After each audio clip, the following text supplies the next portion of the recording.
आइए मिलते हैं हमारे युवा किसान सत्यवान से। शहर से पढ़कर आया ये नौजवान वैज्ञानिक तरीकों से खेती करता है और भरपूर फसल उगाता है। मिट्टी से सोना उपजाता, सारे जग की भूख मिटाता। अब किसान हो गया ताकतवर, टेक्नोलॉजी आई है घर घर। और ये है सत्यवान का पड़ोसी किसान किशन लाल। अब तक मैं अपने बाप दादा का नाम रखने के लिए खेती करता रहा, पर अब मुश्किल बढ़ गई है। गांव वाले कुछ भी कहें, इज्जत से खाली पेट नहीं भरता। ये खेत बेचकर शहर चला जाता हूं, कोई ना कोई काम मिल ही जाएगा। रामू और हरिया भी तो वही हैं। अरे यहां मेरी फसल मर रही है और ये सत्या खुशहाली के गीत गा रहा है। हर बार शहर से अच्छे खाद बीज ले आता है। जरूर इसके पास बहुत पैसा है। लगता है इस गांव में यही है जो मेरी जमीन खरीद सकता है। सत्या भाई, तुम किस्मत वाले हो। तुम्हारे हाथ लगते ही बंजर खेत लहलहा उठते हैं। मेरी तकदीर में तो खेती से कमाई करना ही नहीं लिखा। आमदनी अठन्नी, खर्चा रुपया। सोचता हूं अब शहर जाके कोई रोजगार करूंगा। अरे भैया, ऐसे हिम्मत मत हारो। अब मैंने फैसला कर लिया है, बस ये पुश्तैनी खेत कोई भला मानुस ले ले। सत्या भाई, क्यों ना तुम ही मेरी चिंता दूर कर देते। तुम्हारे खेत से लगता हुआ ही है, इसे मिलाकर अपना खेत बड़ा कर लो। सत्यवान ने कुछ सोचकर किशन लाल की 3 एकड़ जमीन 5 लाख रुपए में खरीद ली और किशन लाल ने शहर का रुख किया। सत्यवान के खेत में सोयाबीन की भरपूर पैदावार हुई। इधर किशन लाल ने एक कारखाने में नौकरी करके अच्छे पैसे जमा कर लिए। जब वह गांव वापस आया तो देखता है कि उसके खेत का तो काया पलट हो गया।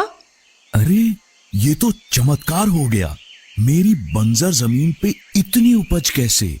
किशन लाल ने खेत बेच तो दिया था, पर उससे मोह नहीं छूटा था। फिर उसी खेत को ऐसी फसल उपजाते देख उसका मन बदल गया। फिर रात भर सोचता रहा कि कैसे भी हो सत्यवान से अपना खेत वापस लेगा और जम के खेती करेगा। आओ किशन भैया, सब कुशल मंगल। वैसे तो सब ठीक है, पर शहर की भागम भाग से परेशान हो गया हूं। सोचता हूं गांव ही में रहकर खेती करूं, वह भी तुम्हारे तरीकों से। ठीक सोचते हो भैया, अपनी जमीन से जुड़ के रहने की बात ही कुछ और है। मैं भी इसलिए शहर से लौट आया। सत्या भाई, मैं अपना खेत वापस लेना चाहता हूं, क्या कहते हो? भैया बुरा मत मानना, पर मैं इसे बेचना नहीं चाहता। इस खेत पे बहुत मेहनत की है मैंने और खर्च भी लगाया है। वो तो दिख ही रहा है। तुमने 5 लाख में लिया था, मुझसे 7 लाख ले लो। भैया आप जिद ही करते हो तो आज इसकी कीमत कम से कम 10 लाख होगी। तुमसे ऐसी उम्मीद नहीं थी सत्या। मेरा ही खेत मुझे दुगने दाम पर बेचना चाहते हो? वो भी सिर्फ आपके लिए, वरना मैं तो बेचना ही नहीं चाहता। यह तो सरासर बेईमानी है।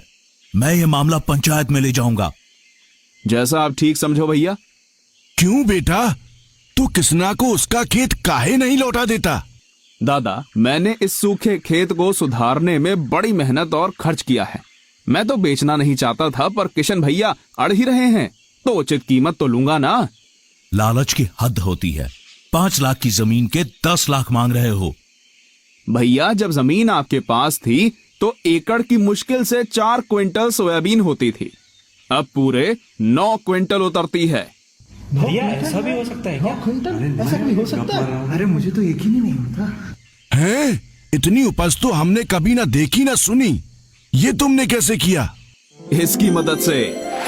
फोन से? वो कैसे? मैंने इसमें एग्री सेंट्रल ऐप डाला। इस ऐप में बुआई से लेकर फसल बेचने तक हर कदम पर सच्ची और अच्छी जानकारी मिलती है।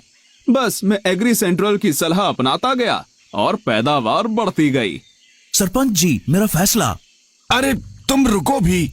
सत्या, ये तो पूरे गांव के लिए फायदे की चीज है, जरा खुल के बताओ। इस ऐप में है मेरे 6 सच्चे साथी। पहला है क्रॉप प्लान। ये मुझे अपनी बुआई की तारीख के हिसाब से बताता है कि खेत को कैसे तैयार करना, कब कौन सी खाद डालनी है, कब कौन सा स्प्रे करना और कब सिंचाई। और हाँ, खाद, बीज, दवाई सबके लिए अच्छी गुणवत्ता वाले विकल्प भी सुझाता है। काका, साल दर साल हम एक ही तरह की फसल लगाते हैं। इससे मिट्टी की उत्पादकता कम हो जाती है और रोगों का हमला भी बढ़ता है।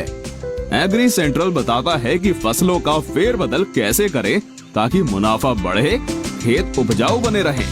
पर मैंने तो हर साल अलग फसल लगाई, महंगी खाद और दवा भी डाली, पर ऐसी फसल कभी नहीं हुई। आपको पत्तियां जली हुई दिखाई देती थी तो आप उन पर झुलसा रोग की दवा छिड़कते थे, पर असल में आपके खेत की मिट्टी में कीड़े थे जो फसल को जड़ से खा रहे थे। मुझे इसका पता चला साथी नंबर 2 से, जिसका नाम है क्रॉप केयर। इसमें मैंने पौधे की जड़ों की फोटो डाल दी और इसकी जबरदस्त तकनीक ने बताया कि ये नीमीटोड नाम का कीड़ा है। फिर उसका उपचार भी बताया। आज खेत में कीड़ों का नामो निशान नहीं है। ये सब कर भी लें, पर इंद्रदेव का क्या भरोसा। मेरी फसल अच्छी हुई थी, पर कटाई करके रखी और अगले ही दिन भारी बरसात आ गई, सारा माल खराब हो गया। इसी मर्ज की दवा है मेरा साथी नंबर 3। इसको देख लेते तो तुम्हें अगले 15 दिन के मौसम का पूर्वानुमान मिल जाता और तुम अपनी फसल बचा लेते। अच्छा, अब मैं परिचय करवाता हूँ चौथे साथी मार्केट व्यू से। अच्छी पैदावार लेना ही काफी नहीं, उसको अच्छे भाव पर बेचना भी तो होगा। इसमें सब फसलों के देश भर के भाव और उनके उतार चढ़ाव की जानकारी मिलती है, जिससे मैं तय करता हूँ कि फसल कब और कहाँ बेचनी है। अरे वाह, मैं तो हमेशा अपना धान लाला को ही बेचता था, अब मुझे सही दाम मिलेगा। मेरा 5वां साथी बुलेटिन भी बड़े काम की चीज है। इसमें मैं कृषि जगत की खबरें पढ़ता हूँ। कौन सी नई तकनीक आ रही है, सरकार की कौन सी योजना फायदेमंद है। इसी ने मुझे बताया कि स्प्रिंकलर सेट पर 80% अनुदान है। छठा और सबसे अनोखा साथी है फार्म वॉइस। आप सबने फेसबुक तो देखा ही होगा। समझो ये किसानों का अपना फेसबुक है। इससे मैं दूर दराज के किसानों से जुड़ता हूँ, अपनी समस्याएं साझा करता हूँ और हो सके तो दूसरों का समाधान भी करता हूँ। एग्री सेंट्रल के वैज्ञानिक भी अपनी सलाह देते हैं। ये सब तो अंग्रेजी में होगा, वो हमें कहाँ आती है। नहीं जतिन दादा, ये ऐप हिंदी में भी है। आप अपनी भाषा में पढ़ सकते हो और लिख भी सकते हो। जब ये ऐप इतना सब कुछ देता है तो इसकी कुछ फीस भी तो होगी। नहीं रमेश, ये बिल्कुल मुफ्त है। लाओ, अभी तुम्हारे फोन में डाल देता हूँ। भाई, तुमने वाकई में कमाल कर दिया। ये खेत तुम ही रखो और दिन दूनी रात चौगनी तरक्की करो। तुमने मुझे एग्री सेंट्रल दे दिया, यही मेरे लिए काफी है। मेरे भाई की जमीन परती पड़ी है, उसकी साझेदारी में खेती करूंगा और तुम्हारी तरह खुशहाल किसान बन जाऊंगा। स्मार्ट किसान भैया। लो जी, इन्होंने तो अपना झगड़ा सलटा लिया और गांव वालों को एक खजाने की चाबी भी दे दी।